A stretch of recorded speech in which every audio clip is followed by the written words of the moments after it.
We are changing your default web browser to Brave on Windows 10 and Windows 11, so every link you click opens there automatically. Open up the Brave browser on your desktop right now. Move your cursor to the top right corner of the window and click on the three horizontal lines to open the main menu. Scroll down this list and click directly on Settings. Once the Settings tab opens, look at the sidebar menu on the left side of your screen. Click on the option that says Default Browser. If you do not see it there, look at the top of the main screen for the Get Started section.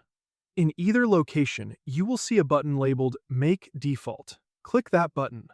For Windows 10 users, this action triggers your PC to open the System Settings page automatically, dropping you right into the Default Apps menu.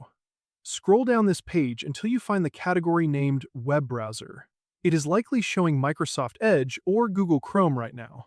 Click on that current browser icon and a pop-up menu will appear. Scroll through this list, find Brave, and click on it.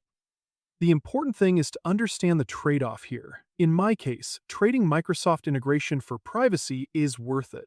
But the catch is that by switching to Brave, you lose the seamless syncing with your Microsoft account services across Windows features, and some system search links will still force Edge to open. If you are using Windows 11, the process after clicking Make Default in Brave is slightly different. Windows 11 will open the Apps, then Default Apps section in your system settings.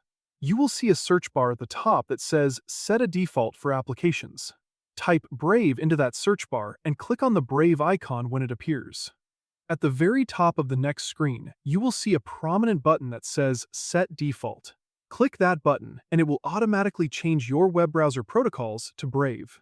Once that is done, you can back out of your system settings window and close the Brave Settings tab. I hope you found this helpful, and I'll see you in the next one.